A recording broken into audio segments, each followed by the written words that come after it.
네, 안녕하세요. 워런 버핏이 이런 말을 했죠. 야구 선수가 좋은 공을 기다리듯이 투자해야 한다. 그러니까 좋은 기업의 주가가 좀 매력적인 수준까지 내려올 때까지 기다리라는 의미인데요.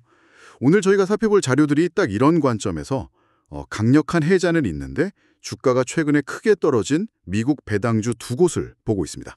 과연 지금이 그 워런 버핏이 말한 치기 좋은 공일지 한번 같이 자세히 들여다보시죠. 아마 투자 판단에 도움이 될 만한 그런 정보들을 얻으실 수 있을 겁니다. 자, 첫 번째 기업은 웨스트 파마슈티컬, 티커는 WST입니다.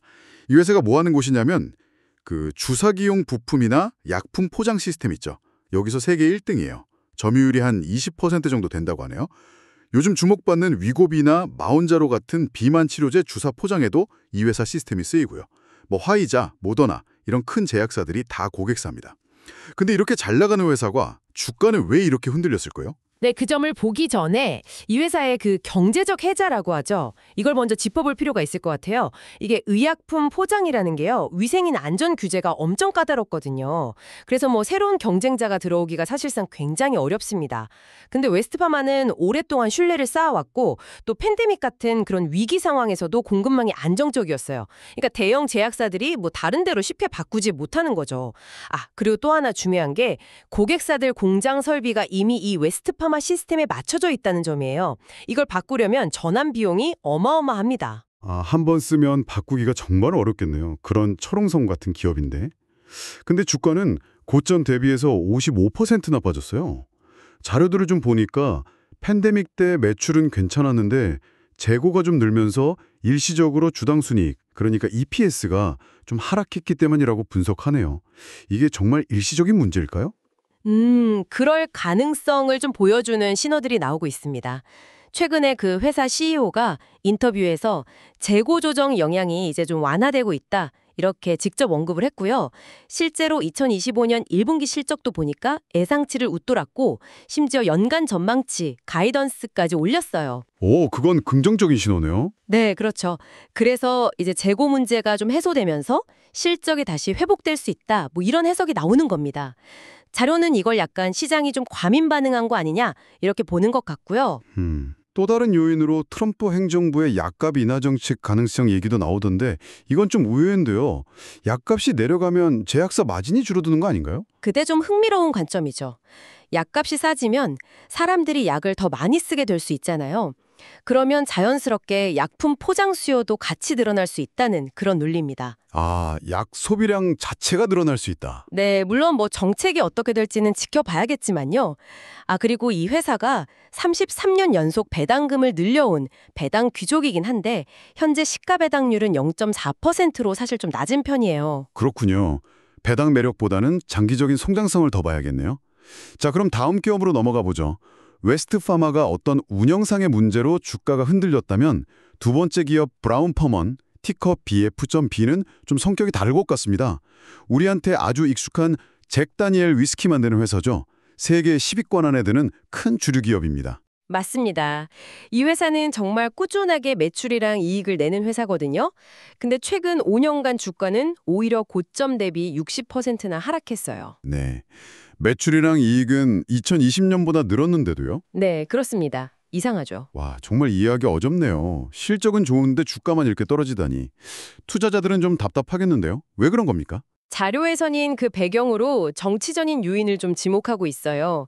구체적으로는 트럼프 행정부 시절에 있었던 그 관세 정책 있죠? 그거에 대한 보복 조치로 멕시코하고 캐나다가 미국산 위스키 같은 데다가 관세를 매기겠다 이렇게 발표를 한 겁니다. 그 보복 관세 문제? 네, 이게 투자 심리를 상당히 위축시켰다는 분석이에요. 특히 그 위스키 산업 비중이 큰 켄터키주가 트럼프 지지 기반이라는 점 때문에 약간 정치적인 압박 의도도 있는 거 아니냐 이런 해석도 있고요. 하지만 그 캐나다랑 멕시코 매출 비중이 전체의 한 8% 정도밖에 안 된다고 하던데요? 맞아요. 실제 실적에 미치는 영향 자체는 뭐 아주 크다고 보긴 어렵죠. 그럼 왜 이렇게 주가가? 그보다는 아마 다른 나라로 이런 관세 보복이 확산될 수도 있다. 이런 불확실성 있잖아요. 그런 심리적인 불안감, 혹시나 하는 우려가 주가에 좀 더 크게 반영된 걸로 보입니다. 그러니까 무역 분쟁 같은 이런 외부 변수가 기업 가치 평가에 생각보다 큰 영향을 줄 수 있다는 걸 보여주는 거죠. 이 자료는 이걸 약간 정치적 불확실성에 대한 과도한 할인 가능성으로 보고 있는 셈이고요. 그렇군요. 실질적인 타격보다는 그 불확실성 때문에 시장이 너무 과하게 반응했을 수 있다, 이런 거네요. 근데 또 흥미로운 건 이 회사도 배당 귀족이라는 점이에요. 무려 41년 연속 배당금을 인상해 왔습니다. 네, 대단하죠. 주가가 이렇게 떨어지다 보니까 현재 시가 배당률은 2.64%까지 올라왔어요. 이건 역사적으로 봐도 꽤 높은 수준이라고 하네요. 그렇죠.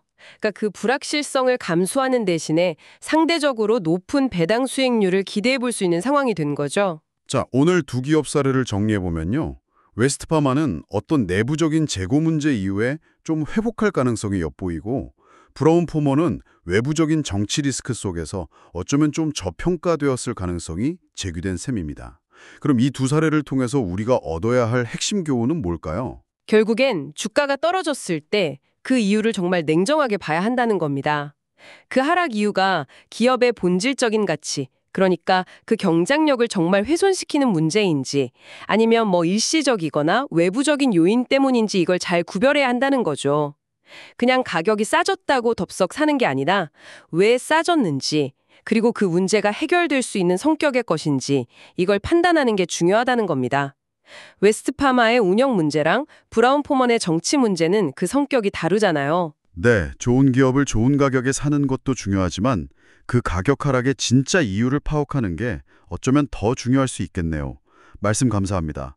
오늘 저희가 나눈 이야기 외에도 시장이 막 공포에 휩싸이거나 반대로 탐욕스러워질 때 당신 스스로는 어떤 객관적인 가치평가 원칙을 세우고 또 그것을 어떻게 지켜나갈 수 있을지 한번 진지하게 고민해 보시는 건 어떨까요?